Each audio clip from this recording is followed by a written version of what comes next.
눈치 보는 사람의 심리. 왜 나만? 이라는 생각을 파고들다 보면 원망이 들게 마련이다.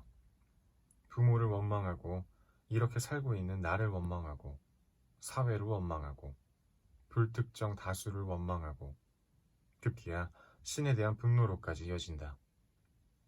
자기가 틀렸다는 생각으로 이어질 경우 자기 비난이 되고, 못났다고 생각하면 창피함이 밀려든다. 남들은 다 하는 일을 나만 못한다고 생각하면 무가치감이 올라온다. 그중 대인관계와 관련해 나는 남들만큼 쿨하지 못하다고 생각하는 사람을 자주 본다.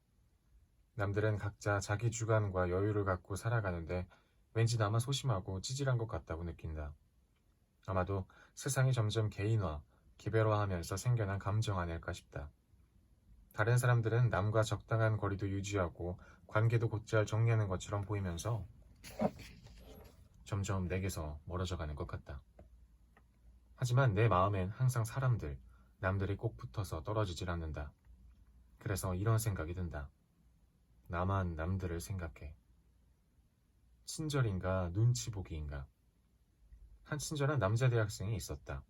학교에서 어려운 일이 생긴 친구가 있으면 적극 도왔고 힘든 과제는 도맡아서 해결했다. 대학을 졸업하고 그는 훌륭한 직원이 되었다. 회사 일도 척척 잘했고 깔끔한 매너에 부드러운 말투로 동기들에게도 친절했고 배려도 많았다. 특히 그의 헌신적 업무 수행 능력은 타의 추종을 불허했다. 업무가 펑크나면 주말에도 달려나왔고 야근을 밥 먹듯 하면서도 불평 한마디 없었다. 그렇다고 누구에게 화를 내는 것도 아니고 징징거리는 소리도 하지 않았다. 그는 완벽한 직장인이었다. 하지만 그런 그를 모두가 좋아한 건 아니었다. 이런 그의 성격에 넌덜머리를 내는 사람이 있었다. 다름 아닌 그의 여자친구였다. 누구나 인정하는 그를 두고 유독 여자친구만은 너는 친절한 게 아니야. 그냥 남의 눈치를 보는 거야.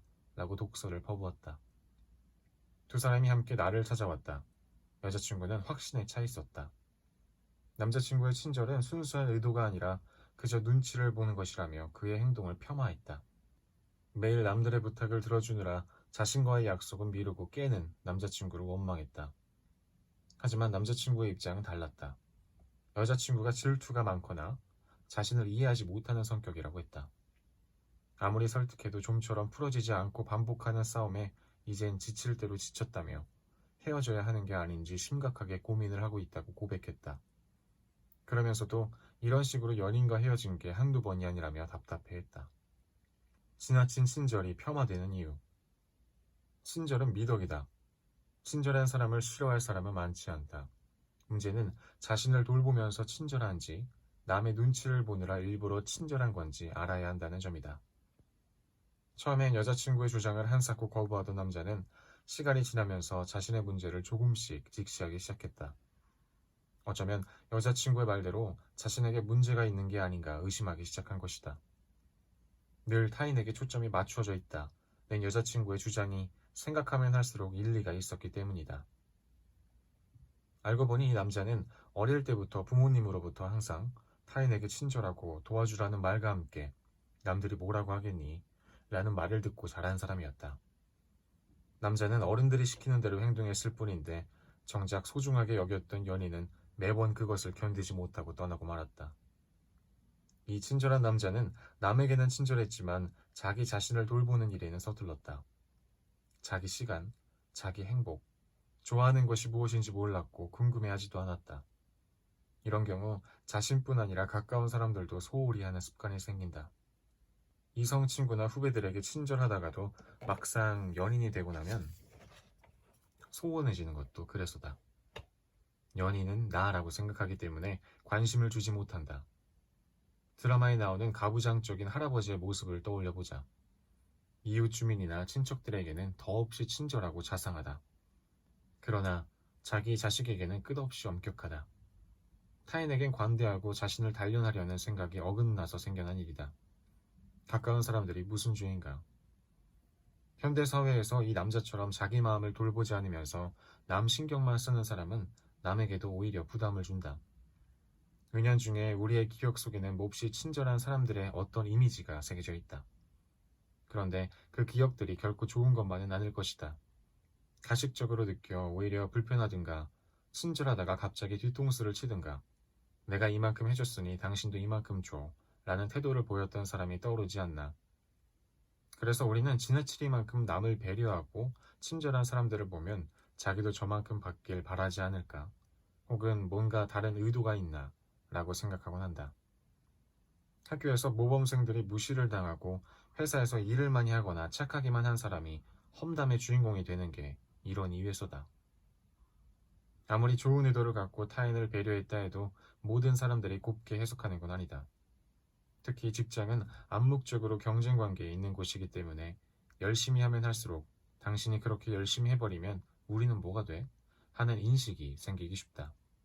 물론 친절한 사람을 대놓고 탓하지는 않는다. 그러면 자기만 나쁜 사람이 되기 때문이다. 하지만 어떻게 해서든 사람들은 그 행동과 의도를 폄하하고 싶어한다. 일종의 자기 방어 본능 같은 것이다. 까칠남의 인기 비결. 이것이 착한 사람들이 대인관계가 힘든 이유다. 고생은 고생대로 하고 좋은 결과를 얻지 못한다. 겉으로는 고맙다고 말하지만 팀에서는 점점 소외되기 쉽고 분위기도 나빠진다. 게다가 그 원인이 자신이라니 억울할 수밖에 없다. 문제는 이런 식의 문제가 회사뿐 아니라 가정에서도 생긴다는 점이다. 남의 눈치를 중시하는 친절한 남자는 가장이 되면 일 중독에 빠지곤 한다. 가정을 지키기 위해선 돈을 벌어야 하고 돈을 벌기 위해선 야근을 자처하고 회식은 물론 주말에도 골프 모임에 나간다. 아빠만 그런 게 아니다. 헌신적인 엄마들은 어떻게 하면 자식에게 좋은 음식을 먹일지, 좋은 학원을 보낼지만 고민한다. 나중에 우리 애들이 나를 원망하면 안 되지 하는 생각과 함께 한편으로는 남편이 나를 어떻게 생각할까, 아이가 나를 어떻게 생각할까에만 집중하니 자신을 돌볼 시간이나 여유는 없다. 가족 전체를 나로 인식하면 문제는 더욱 복잡해진다. 타인들이 어떻게 생각할까 하는 염려는 그대로인데 가족 모두를 나의 범주로 묶어버리면 이웃의 평판이나 아는 사람의 감정에 더 많은 비중을 주게 된다. 이러면 결국 아이들에게 남들이 뭐라고 하겠니? 라는 말을 자주 한다. 자신의 마음을 돌보지 않고 남의 마음을 먼저 생각하는 습관이 말로 표현되는 것이다. 이런 표현은 고스란히 대물림된다. 이런 말을 듣고 자란 아이는 자신보다 타인의 평가에 민감해지고 자신의 감정이나 욕구를 중심에 두지 못한다. 겉으로는 더할 나위 없이 친절하지만 마음과 정신 건강은 매우 불편한 상태가 반복되는 셈이다. 언제부턴가 드라마 남자 주인공은 다 까칠하다. 착하기는커녕 상대가 어떤 기분일지는 관심이 없고 자기가 좋아하는 한 가지에 몰두하는 캐릭터들이 많이 등장한다. 그런데 대중은 이들에게 열광한다. 왜일까? 매력적이기 때문이다. 자신의 기호를 소중히 여기고 자기 감정을 사랑하는 사람, 자기 가치를 높게 평가하고 당당한 사람은 매력적이다. 주변 사람과는 거리를 두고 자신에게 충실한 사람을 사람들은 동경한다. 남을 배려하는 것이 미덕인 시대도 있었다. 하지만 그것은 농경사회에서 통하던 방식이다. 농사를 짓기 위해서 협동이 무엇보다 중요했던 시대. 남을 위하는 것이 곧 나를 위하는 시대에는 배려가 중요했다. 하지만 사회가 개별화되고 분리되면서 미덕의 개념도 변했다. 어설프게 남을 위했다가는 오지랖 넓다는 평을 듣기 쉽다. 나름대로 배려했는데 돌아오는 건 눈치 본다는 평가나 왜 남들만 챙겨 하는 원망이다. 사회가 변하면 가치관도 변한다. 이기적인 이타 행동이 필요하다. 사실 나만 생각하면서 살아야 하는지, 남을 위해서 살아야 하는지에 대한 얘기는 조심스럽다. 하지만 나는 사람들에게 자기 자신을 먼저 생각하세요 라고 자주 말한다. 어떤 땐 이기적으로 판단하고 그렇게 행동하세요 라고 직접적으로 조언할 때도 있다. 그것이 순리를 따르는 것이라고 생각하기 때문이다. 나는 인간의 본성은 이기적이라고 생각하는 사람이다. 그것을 인정하고 받아들이는 게 자연스럽고 성숙한 자세라고 생각한다. 물론 세상에는 남을 위해 봉사하는 삶을 사는 사람들도 많다. 이들이 남을 돕는 이유는 무엇일까? 기쁘기 때문일 것이다. 남을 돕는 데에서 기쁨을 느끼기 때문에 지속적으로 그런 행동을 하는 것이다. 이들의 행동을 폄하하려는 게 아니다. 오히려 나는 봉사하는 사람을 존경한다. 왜냐하면 그들은 남을 위해 사는 것이 아니라 자신의 마음 깊은 곳에 있는 남을 돕는 즐거움을 아는 성숙한 사람들이기 때문이다. 진정한 내면의 기쁨을 누리는 사람들이다. 자식을 향한 부모의 사랑도 마찬가지다. 부모는 자식의 행복을 바란다. 자식이 웃으면 그걸로 행복하다. 그래서 부모는 자식이 자꾸 행복해지도록 행동한다. 그래야 자신도 자기도 행복하기 때문이다. 중요한 것은 남의 행복만을 위해서 하는 행동은 상대에게도 부담을 주고 결국은 배신감과 서운함을 느낄 수 있다는 점이다. 봉사를 하더라도 자신을 위한 봉사여야 하고 자녀를 사랑할 때도 나의 행복을 추구하는 수준에서 이루어져야 후회나 뒤끝이 없다. 인간이 원래 이기적이라는 사실을 받아들이길 바란다. 그래야 조건 없이 사랑할 수 있고 진심으로 타인을 위할 수도 있기 때문이다. 자존감 향상을 위해 오늘 할 일. 내가 원하는 것 적어보기. 남의 눈치를 오랫동안 봐온 사람은 자신에 대해 잊는다.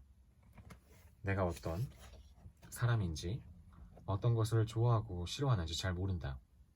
그래서 자신의 욕구와 행동이 서로 일치하는지 불일치하는지도 판단하지 못한다.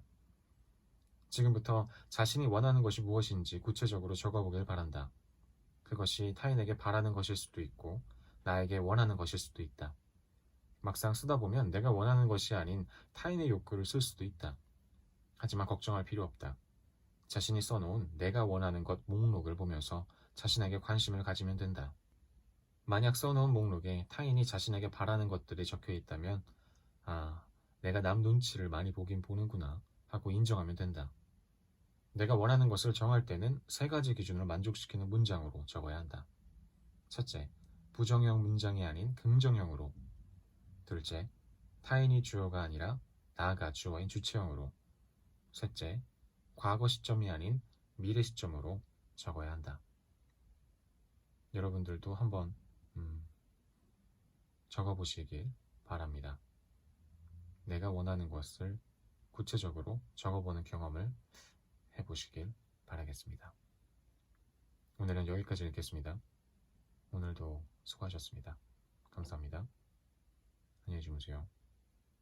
잘 자요.